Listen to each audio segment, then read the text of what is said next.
How you doing there? Welcome back to Babylon Talmud. Today we're studying Daf Nun Aleph, Daf 51 of Masechta BavaKama. Friends, your friends. Friends, I got some coffee here. It's nice. It's the morning. It's early morning. It's 5 in the morning. Got a shtick of coffee, and we're gonna do a shtick of Babylon Talmud. And the shaila is how far we're gonna get. It's a good shaila. I'm thinking to do less rather than more. It just means that tomorrow I'll have to do more rather than less. But I think I'm making the right decision. I think so. Because then at the end over here, there's like kind of a new sugya. And I just don't really... I'd rather start with that sugya than end with it. You know what I mean? Like, it seems just like a good sugya. I don't want to like throw that in at the end when everybody's already fallen asleep, you know? Friends, do you fall asleep at the end of the daf? The beginning, maybe I'm entertaining a little bit, and then it kind of tapers off, and you fall asleep at the end, right? Alright. Hopefully not while you're driving. Alright. I have coffee, so I'll hop around a shtickle. Alright, that's good. That's good. I gotta get more coffee today. Alright. We're going to start in Daf Nun Amud Beis, right? I wanted to get a little bit further yesterday. But I ran out of time, so we started. It's okay though. They're at the bottom of Daf Nun Amud Beis anyways, which is completely acceptable. I just thought maybe I'll try to push it to the Mishnah halfway through the Amud on Daf Nun Aleph, but it didn't work out that way. However, we live in the real world. In the real world, things don't always work out. You know, you have to adopt. You know, like we know from BavaKama. BavaKama is about the real world. Chavit, you gotta go. We're gonna start in Daf Nun Amud Beis, about 4 lines from the bottom. How teir de nafala arisa de daloi. There was a ox that fell into an arisa de daloi. You could tell me what that is. And apparently, it's like an amos hamoyim. Like I don't know. They would use these like water thingies to like feed to give the mashke sodos. Rashi says. I don't know, they would use some kind of water source they would use to water the fields, alright? And it was called an amma samoyim because it was one amma deep. What does Rashi say?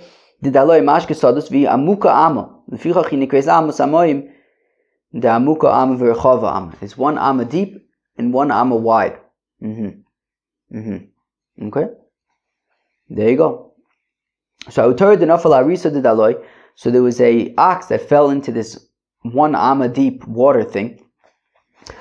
Shachtei mari, and then so the ox fell into the water, and the owner of the ox then slaughtered it. Taifei Rav Nachman, and Rav Nachman says it's a treifa. It's treif because it fell into the Amos Hamoyim, and therefore we have to assume that it was going to die because it fell into the Amos Hamoyim. It's treif. You can't eat it. I should take more coffee. I think I only have 1 more sip of coffee left. Amar Rav Nachman says of Nachman, Ishakil Mari Da'atere Kava de Kimcha Ve'ozal Tana Be Midrashim Shasa Me'es Le'es Kshera Lo Afzi the Torah de Shava Kama Kabe. Chavi, you get that? I'm not exactly sure where the comma goes over here. I'm not exactly sure how to break it up, but this is what it's saying. Let's read it again. So Amar Rav Nachman says of Nachman, Ishakil Mari Da'atere Kava de Kimcha. If the owner of this ox would have kind of been, what's the line? Like penny smart, dollar foolish kind of thing. You know, if he would have taken, invested the 1 kav of flour that basically whatever, the 1 kav of flour that he would have had to take with him in order to go to the Beis HaMedrash to ask the Shaila Tana be Midrash, and they would have taught in the Beis HaMedrash, Im Shasam Eis Leis Ksher, just wait 24 hours. If it's alive 24 hours later, then it's kosher, it's not treif. Lo Afside the Torah the Shavakama Kabe, then he wouldn't have lost out on his cow that's worth several kav. Meaning, if he would have invested in the journey, in the trip, to go to the Beis HaMedrash, to say, hey, this is what happened. My ox fell into this Amos Hamoyim. Can I slaughter it and eat it?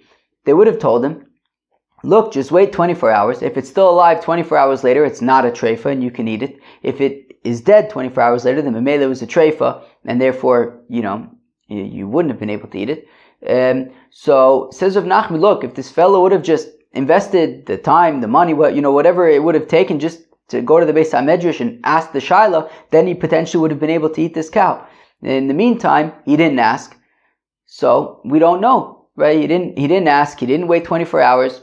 We don't know. We have to assume, we have to be suspicious, we have to be concerned that it was a treifa, and now he lost out on this ox, which is worth much more money than he would have had to have invested in order to find out the halacha of what to do.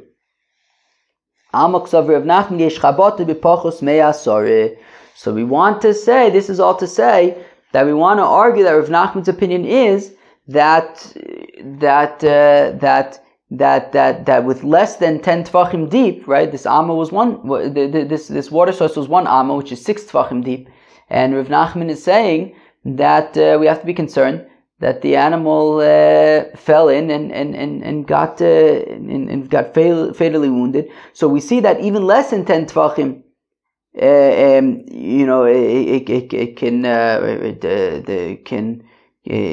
can I guess kill that could provide a zetz even with less than 10 tefachim.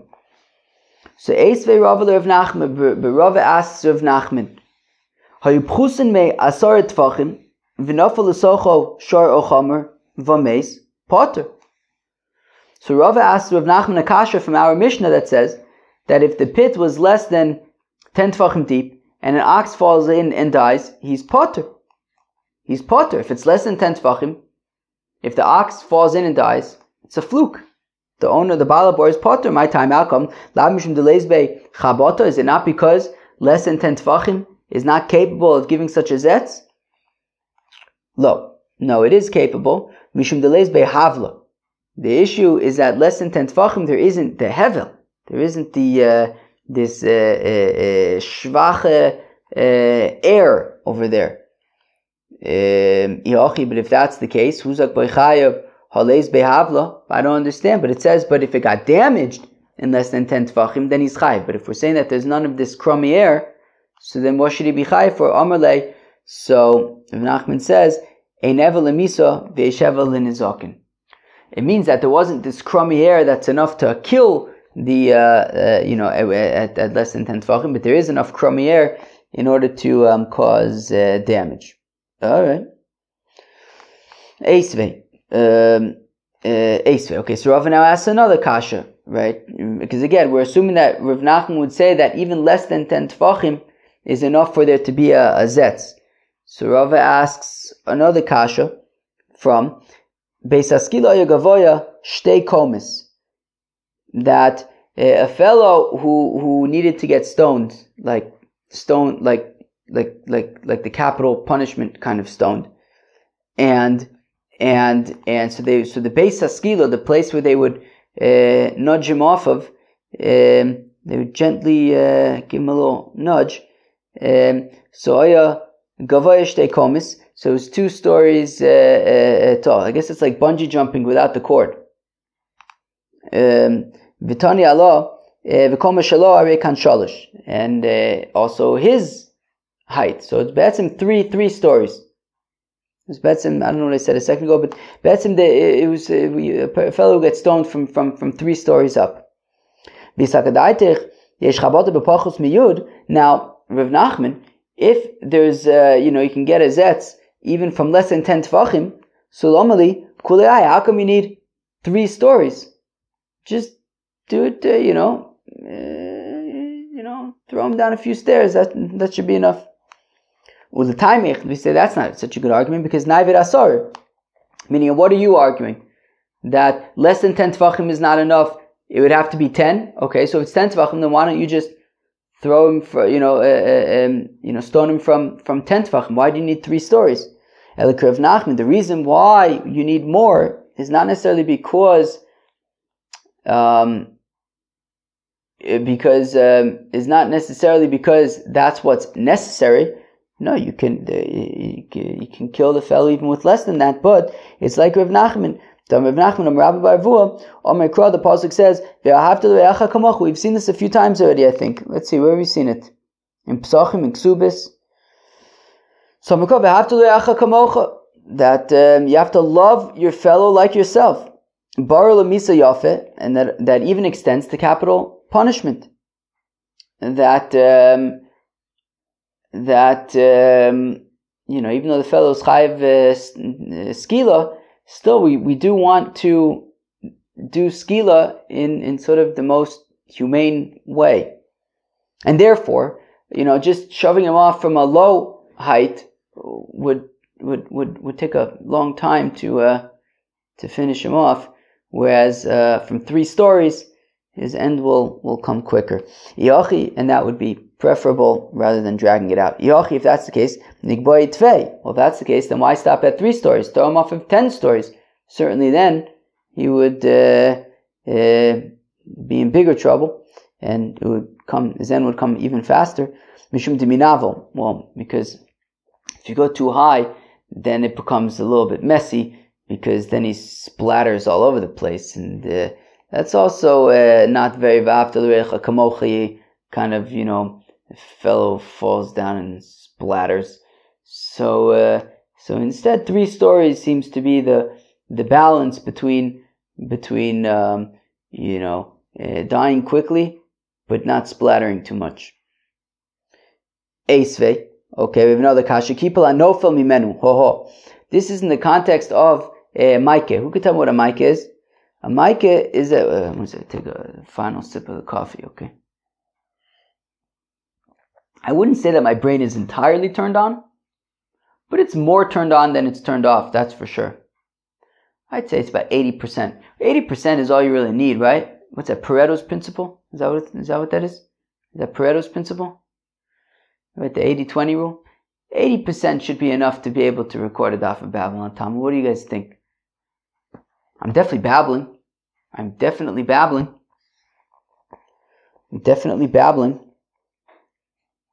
So, I'm doing what I'm claiming.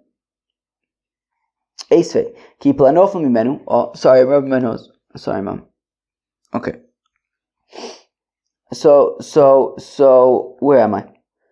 Oh, so keep lanofel mimenu. So you can tell me what a maika is. A maika is that a fellow builds a house, and there's a roof on the top of the house. So you have to build a fence around the roof so that anybody who goes on the roof does not fall off. So it's keep al anofel mimenu. So mimenu velo. So the Ghost of Bach says lisocho. So a maika is necessary to prevent somebody from falling off of the roof, not from preventing somebody from falling onto the roof. How can you fall onto a roof? Keitzad, how is that?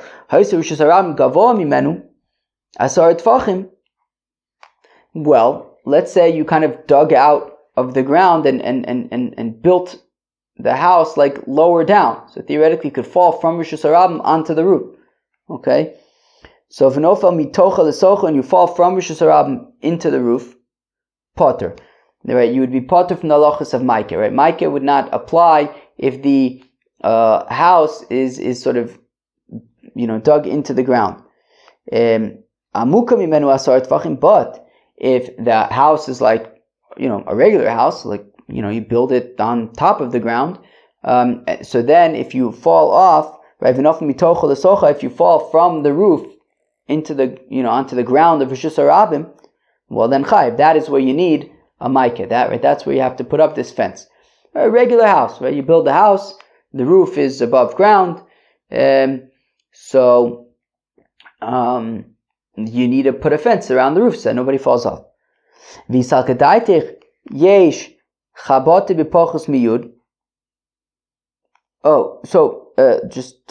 important thing is that we're talking about 10 tefachim, right? Because what does it say? I'm going to start again. Eisve, I'm starting from the beginning of the brayso. Keep anofel mimenu v'lo l'socho keitzad. Ha'itzu shezram gavo mimenu asara tefachim v'nofel mitoch l'socho potter. Amuka mimenu asara tefachim v'nofel mitoch l'socho chayiv. That the reason why I read that again, even though I didn't translate anything, was to make the point that we're talking about 10 tefachim. That a maika is a requirement when the roof is 10 tefachim tall. So it sounds like the main factor here is the 10 tefachim. If it's less than 10 tefachim, then you would be potter, because less than 10 tefachim is not a significant enough fall, a fatal fall. And if it enters your mind that you can have a fatal fall from less than 10 tefachim, lamali asar.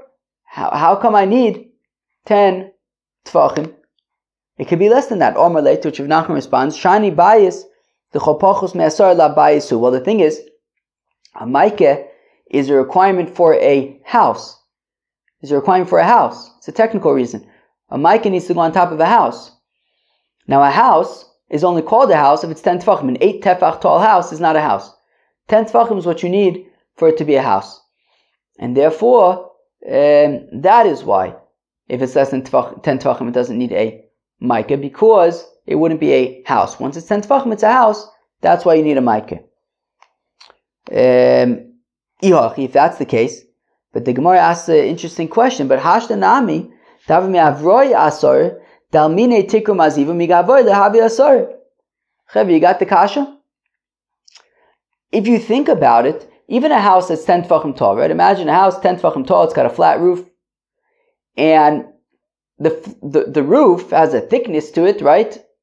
Right? The roof has a thickness to it, right? If we're talking about a house that's 10 tefachim tall, so, and it's got a roof that you could stand on. Some of the roof is, 1, 2 tefachim thick. Now, if that's the case, let's say it's 2 tefachim thick.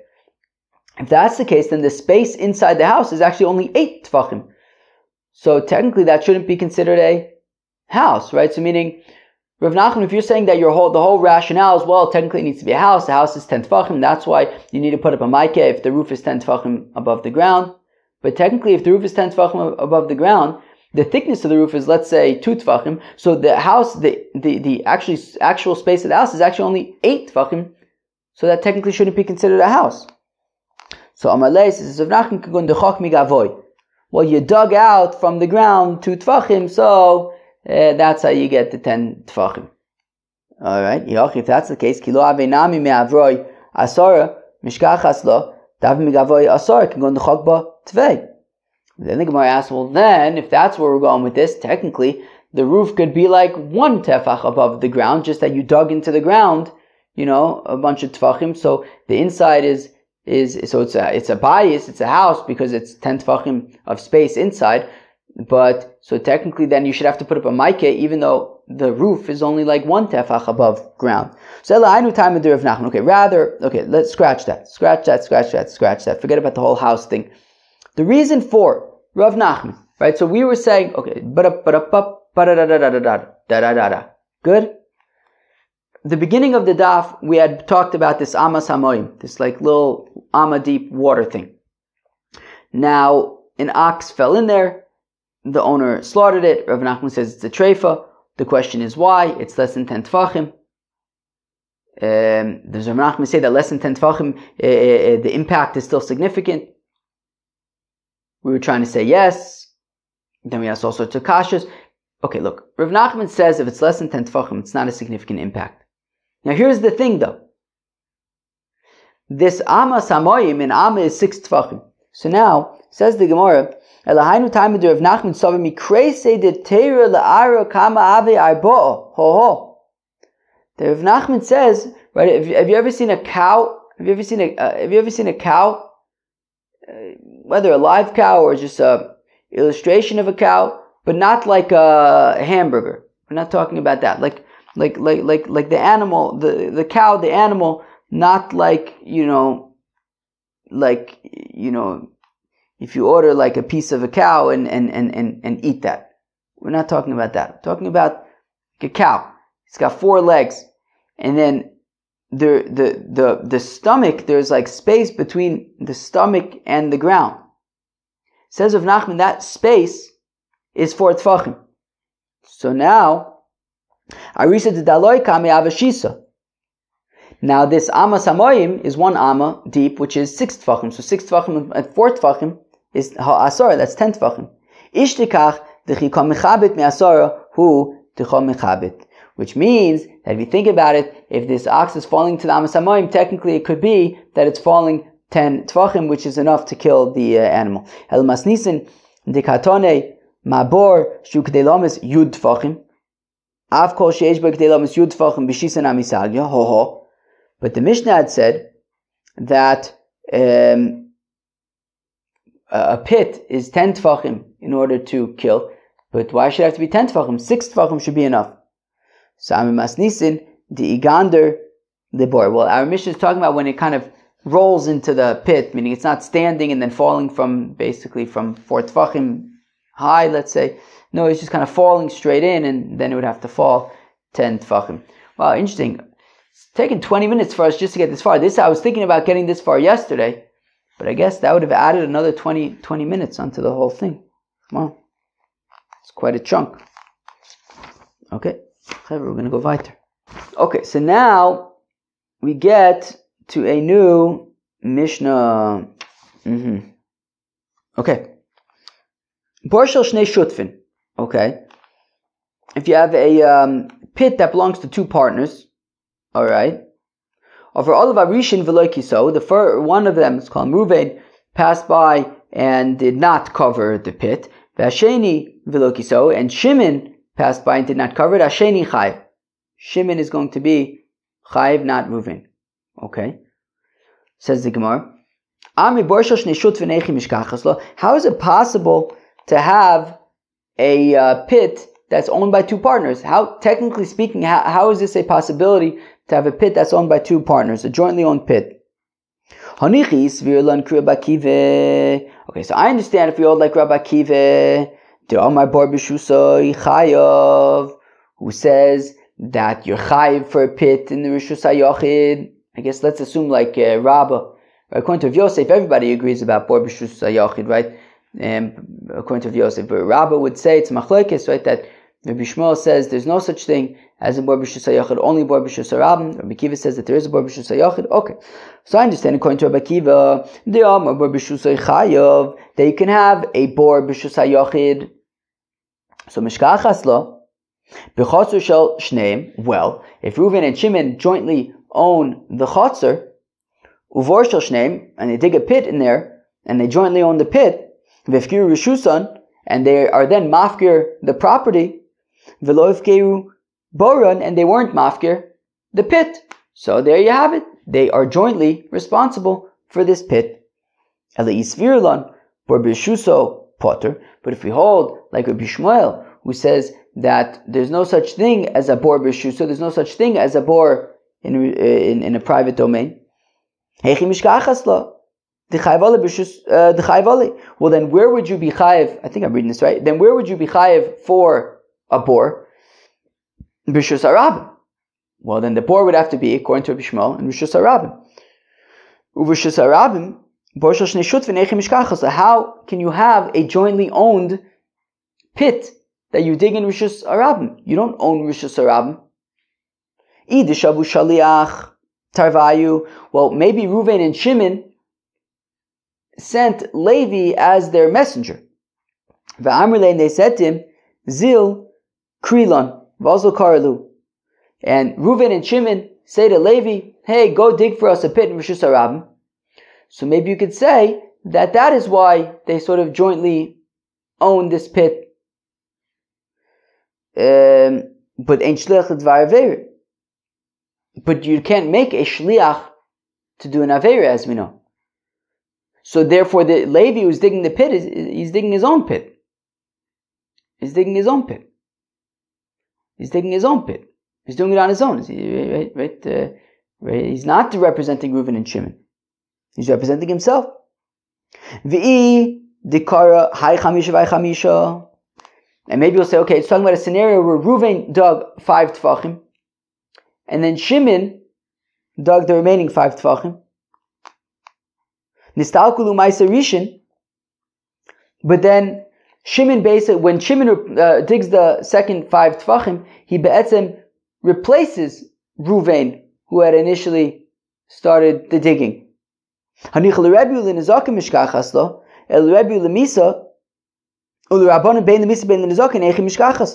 we're about to see the machlokas between Rebbe and the Rabbanon, be'etzem the rabbi's opinion is that whether for damages, if the animal falls in and dies, this Shimon would replace Ruvain. So then it's not jointly owned anymore. It's Shimon's responsibility. And according to Rebbe, if the animal dies in there, so it's Shimon's responsibility. According to Rebbe, he says, look, if the animal gets damaged, so then Reuven and Shimon would both share the responsibility, since Reuven, after all, dug a pit 5 tefachim deep, which is capable of damaging, so they would share that responsibility. But let's read that again. Fine, so according to Rebbe, with regard to if an animal falls in and gets damaged, so mishkachas, okay, so I understand how this pit can be jointly owned in the Rishus HaRabim, that Reuven had dug 5 tefachim, Shimon had dug another 5 tefachim, the animal falls in and gets injured. Rebbe says they would both share the responsibility, since after all Reuven dug enough to damage and the animal got damaged, so they share the responsibility. Ella Rebbe ulamisa, but according to Rebbe, if the animal dies in the pit, well, Reuven didn't dig enough for the animal to die. He only dug 5 tefachim. Shimon is the one who dug it out to 10 tefachim enough to die, and therefore only Shimon would be chayiv. Whereas the rabbis say whether the animal dies in the pit, whether the animal even only just gets damaged in the pit, Shimon will have replaced Reuven, and only Shimon would be chayiv, not Reuven. Heichi mishkachas. Well, then how would you have a jointly owned pit in Rishus HaRabim? Rabbi Yechanan says, Rabbi Yechanan kegon she'aku shneien chulya bevas achas v'shlimua le'asar. So this is going to be another one of our stations at the BavaKama gym. That first of all, we can have a pit digging station. Okay, so of course there's pulling the ox out of the pit station. Is station the technical term at a gym? What do they call them at a gym? A machine? But these aren't machines. An activity? I don't know. What do they call things at gyms? I don't know. But in the BavaKama gym, we could call them whatever we want to call them. It's our gym. Our gym. We can call them ukimtas. At the BavaKama gym, you do an ukimta. So one ukimta is going to be pulling an ox out of a pit. Another ukimta can be digging a pit. That's probably exercise. Digging a pit. And then this ukimta is that, so one person can dig the pit 9 tefachim, and then you got to get a friend, and together with the friend, there's a stone at the bottom of the pit, and together you pull out that stone and make it now a 10 tefach deep pit. So that is how they could jointly own this pit in Rishus HaRabim. Some of the BavaKama gym is not going to be in Rishus HaRabim, though. We can consider it in Rishus HaRabim. Sometimes they have gyms, exercise stations in parks. Maybe we can have a BavaKama gym in the park. Okay. Anyways, so where are we? So kigon she'aku shnein chulya bevasachas v'shlimu la'asar. That I don't know what does chulya mean. I don't know. I didn't look it up, but I guess maybe it's like some kind of a stone or something. That when it came to the last tefach, Reuven and Shimon together kind of pulled out some kind of a stone to make it 10 tefachim deep, and that is how they jointly own the pit. My Rebbe, my Rabbanon. Okay, so we just referred to a machlokes between Rebbe and the Rabbanon in terms of joint ownership over a pit. So what is this machlokes? The Tanyas we learned by Echad chofer bor tisha. That if you have a fellow who digs a pit 9 tefachim deep, right? So Reuven did 9 tefachim. Shimon comes and makes it 10 tefachim deep. Ha'achrin chayiv. Shimon is the one who is chayiv. Full stop. Shimon is chayiv. Reuven is not. Now Rebbe qualifies this and says, achrin lemisa. Look, if an animal falls in and dies, so then sure, that's going to be Shimon's responsibility, because Reuven only dug 9 tefachim, which wouldn't have been capable of killing the animal. Where am I? Achar achrin lemisa v'achar shneim l'nezakin. But Rebbe says that if the animal only got damaged, well then they will be jointly responsible, since after all Reuven did dig a pit capable of damaging, so therefore they are jointly chayiv for the damages according to Rebbe. My Rabbanon, how come the rabbis say that Shimon completely replaces Reuven even for damages. The pasuk says ki yiftach v'chiyichre, right? As we saw, I believe yesterday, I think maybe 2 days ago. Was it yesterday? 2 days ago? Who could tell me? I think it was yesterday. That it says now I lost my place. Who could find it for me? Where am I? Ki yiftach v'chiyichre. Because the pasuk says if a fellow opens up, uncovers a pit, or if somebody digs a pit. If a fellow is chayiv for merely opening up, for merely uncovering a pit that somebody else had dug, he's chayiv. Where am I? Then certainly if a guy mamish digs the pit and introduces this problem into the Rishus HaRabim, certainly he will be chayav. So if we're talking about uncovering the pit being chayav, certainly digging the pit would be chayav. So why do we need to say both? The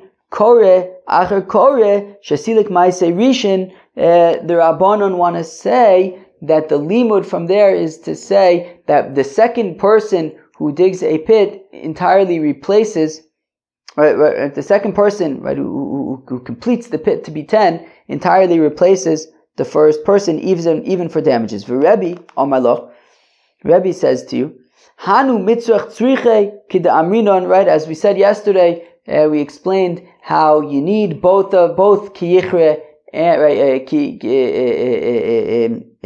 yiftach and ki yichre, because if we only have one, we wouldn't know the other. Okay, fine. The rabbis, wouldn't they also require both ki yiftach and ki yichre? Rather, this is the reason for the rabbis why Shimon replaces Ruvain. Because the puzzle says ki yichre ish bor echad v'lo shnaim.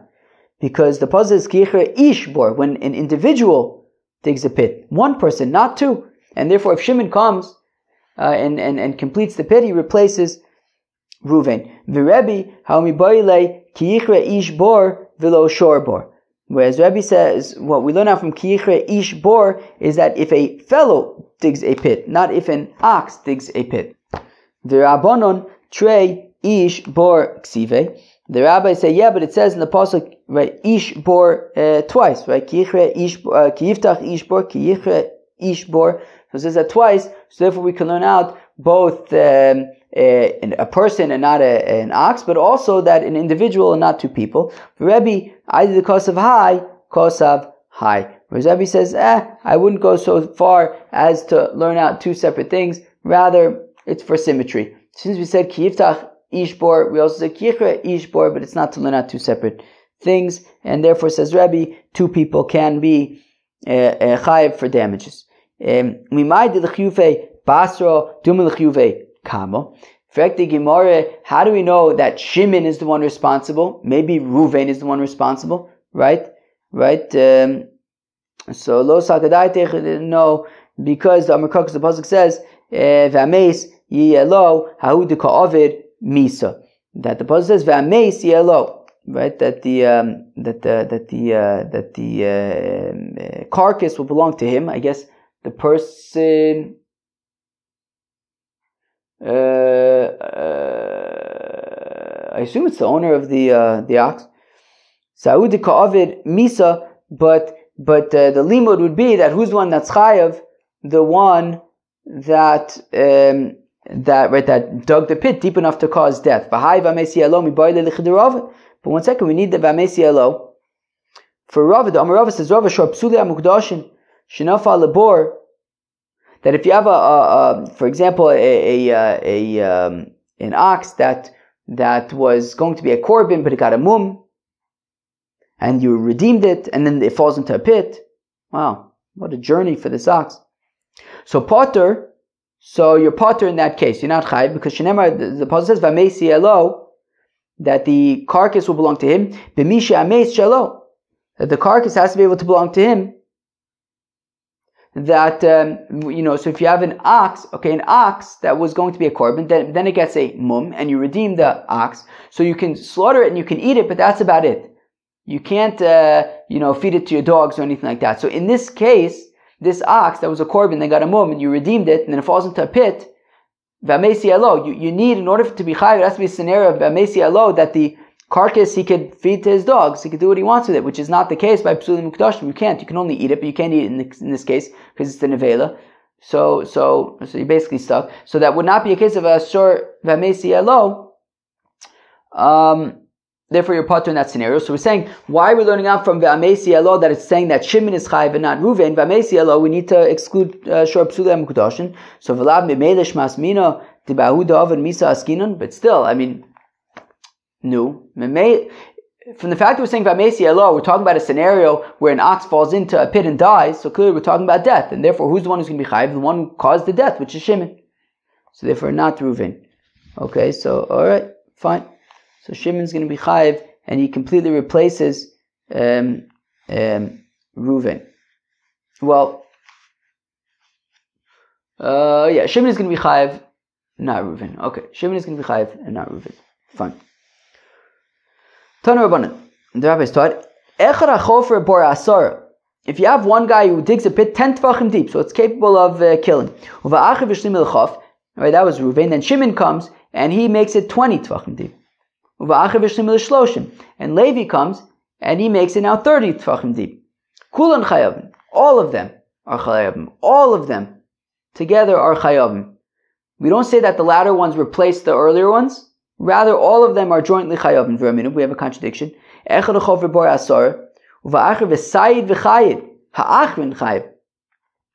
you have somebody who digs a pit that's 10 tvachim deep, so Reuven digs a pit 10 tvachim deep, and then Shimon comes and he starts making designs on the walls of the pit. He adds some plaster to it and etches designs into it. Shimon is the one who's chayav, not Reuven. Shimon replaces Reuven.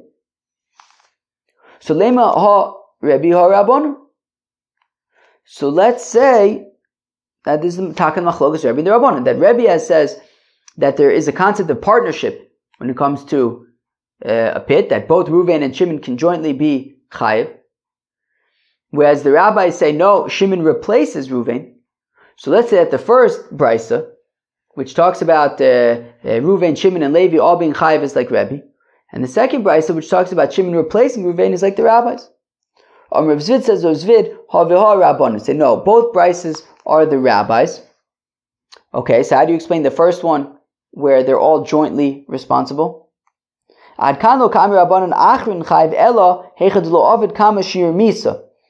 I'll say that the rabbis had only said that Shimon replaces Reuven, when Reuven had only dug 9 tvachim. But he hadn't dug a pit that was capable of killing 10, right? A 10 tvachim pit. So then when Shimon makes a 10 tvachim, he completely replaces Reuven. But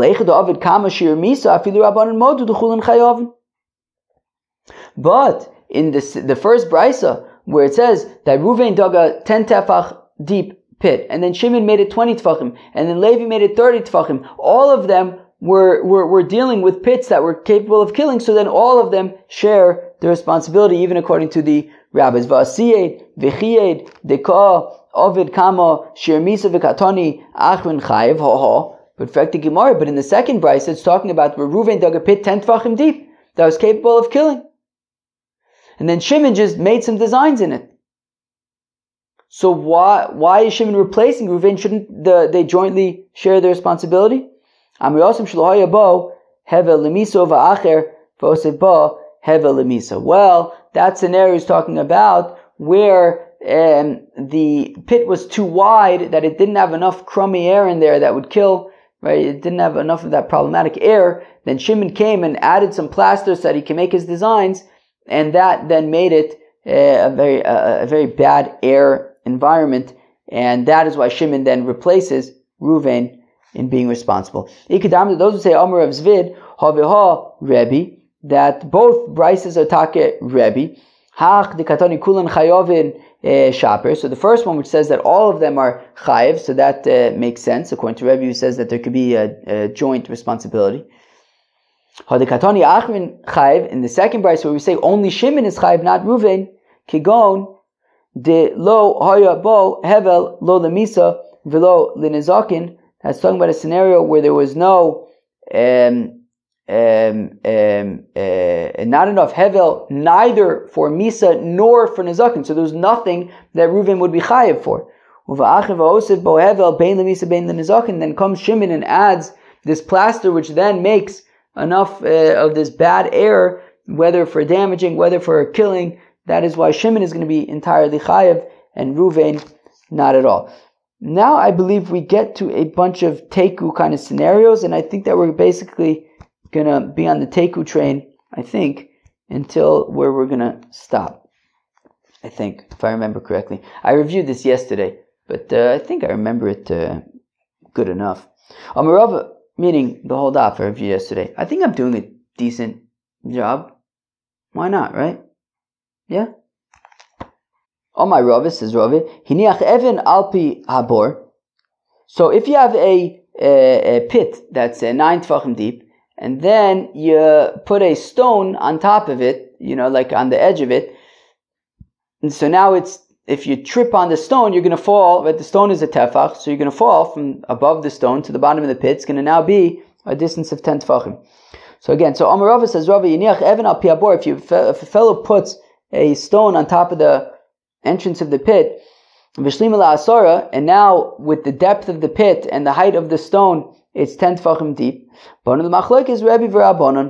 this is tak the machlokes of Rebbe and Rabbanon, how we treat, Reuven and Shimon jointly constructing a pit that's 10 tefachim deep. Pshita, this is obvious. Well, maybe it's not so obvious. I may have thought, well, I might think that Davka, when Shimon makes the pit deeper, if Reuven had dug the pit 9 tefachim, and then Shimon digs it one more tefach deeper, so Shimon is sort of adding to the bad air, and that's why he replaces, that is why we have this machlokes with regard to Shimon. In terms of, it says you replace Reuven or whatever. Where am I? So pshita ma'adutema lematu dahavla today kakatule aval lemaila, but by adding a stone at the top of it, tiloya havla dide kakatul, he's not right. He's not sort of creating the bad air scenario. So ema right at the bottom. So ema lo. So I might think that they don't have the same machlokas kamash malon. That no, it is the same machlokas. Boy, Rave asakasha tom tefach v'silik avonov mau. What happens if Reuven dug a pit. Interesting. Pit. Okay. Reuven dug a pit 9 tefachim deep. Shimon then comes and digs it a 10th tefach. So now it's 10 tefachim deep and it's capable of killing. But then Shimon says, this is a headache. I don't want to deal with this. So he then fills it back into how it was. He puts back the tefach. So now it's once again 9 tefachim deep. It's basically this exactly how it was prior to him, right, when it was just Reuven's handiwork. Or if he added a stone at the top and then took it away. So what's that? Do we say, look, he initially dug it another tefach deep, so that's a problem, but then he undid his work, and now it's once again 9 tefachim, so he basically undid it. He's removed from the scenario. Or maybe we say, no, look, when he dug that 10th tefach, he now took over the ownership of the responsibility from Reuven, and it's now his. I mean, if he then fills it in a tefach, so now it's 9 tefachim deep. Okay, so now he's chayiv only for damages, not for death. But I mean, he's already assumed responsibility for the pit, and he cannot undo that. That's the shaila, right? Can he undo it or can't he undo it? Take it, we say, ich weiß nicht. Amrav BavaKama, Shmuel bar Marta. If you have a pit that's only 8 tefachim deep, but there's 2 tefachim of water at the bottom, right? So I guess it's 6 tefachim deep, and then you get to 2 tefachim of water. So chayiv, you can be chayiv for misa. My time, how come? Kol tefach d'mai ketrei di'abasha, because every tefach of water is like 2 tefachim of dry. So like a shore that is 8 tefachim deep, but then there's 2 tefachim of water. So then each tefach there is like each of the bottom 2 tefachim be'etzim that have water are considered like 2 tefachim each one. So like basically you get 6 tefachim, and then you have 7 and 8 and 9 and 10. Okay, fine. So now ibaylu de'asakasha bor tisha umein tefach echad maim. What if it's 9 tefachim deep and the bottom tefach is water. Mahu. Mi'aminan came to lo nefishe maya leis behavla. Do we say, yeah, but since it's not a lot, it's not 2 tefachim water we could talk about, but 1 tefach is not enough to create, in a 9 tefach deep pit with 1 tefach of water at the bottom, that won't be enough to create the hevel that we need. Oduma came to amik tfei is behavla. Or do we say, yeah, but if we say that a pit that's only 8 tefachim with 2 tefachim of water at the bottom is going to be enough to kill. So certainly a pit that's 9 tefachim, it's even deeper, even though it's only 1 tefach of water, but it's deeper, maybe that makes up for it. What about Bor Shiva Umein Shlosha Tefachim? What if it's 7 tefachim deep? It's only 7 tefachim deep, but there's 3 tefachim of water. Tefachim Mai Mau. Mi'aminon Kevin the Nefishe Maya Tfei Is Be'avlo. Do we say, well, since there's more water, so that creates a more heavily situation? Or do we came to Lo Amko Leis Be'avlo? Do we say, yeah, but it's only 7 tefachim deep. It's not deep enough to create this hevel scenario. Teku. We say Chveis Nisht. But Mine Rav Shezvi Me Rabba. Rav Shezvi asked Rabba, Herchiva Mau. What if somebody makes the pit wider? So Amalare Mi'et Havla. Well, if a fellow makes the pit wider, well, he's reducing the hevel, so he should not be chayiv. Amalei Adrab, to which Rav Shezvi responds, but can I argue the opposite? Hare kerev ezeka. By widening the pit, you are increasing sort of the surface area of the pit and increasing the chances of somebody falling in, or an animal falling in. Elomar Vashi rather says Ravashi nechzeon, let's see, ibahavla mayis hare mi'et havla. If we say like Rav that the issue is hevel, well, he made the hevel less. If it's like Shmuel that it's about bumping your head, hare kerev ezika, well, you increase the likelihood of an animal falling in by increasing the surface area. Ikadam, to those who say Amar Ravashi says Ravashi nechzeon, let's see, imiahi gisa nofal hare kerev ezika. Look, if the animal fell in from the expanded surface area, well then, yeah, he brought in, he made it, that's his fault. But if he didn't fall from the side that let's say he only expanded the surface area on one side, and the animal fell in on the other side, well, that has nothing to do with him expanding the surface area, and if anything, he by widening the pit, he decreased the hevel, so he should not be chayiv. Itmar was stated, Porsche umka kirochba, a pit that is the same depth as its width. Rabbi Rav Yosef, Tamitavai Mishmei Rabbi Bar Chanadam Mishmei Rabbi Mani Chad Omar. So one of them says, Le'olam yesh ba hevel, there is hevel achiyei rochba until its width Yasser al umka is more than its depth, but that's not the case here. It's the same, so therefore there is hevel. V'chad Omar, one said, Le'olam ein ba hevel, there is no hevel achiyei umka Yasser al rochba until it's deeper than it is wide, which is not the case here. So there's no hevel. All right. I think we're going to stop here. Yeah, if we start here, first of all, it's been a relatively long daf already, and if we continue going on over here, this is like a new sugya. I want to give it its proper space. I don't want to jump into a new sugya when we're like at the end of a long daf. So I think we'll probably start with it tomorrow. And all right, fine. Well, that was daf Nun Aleph Masechta BavaKama. Hope you enjoyed. Peace out.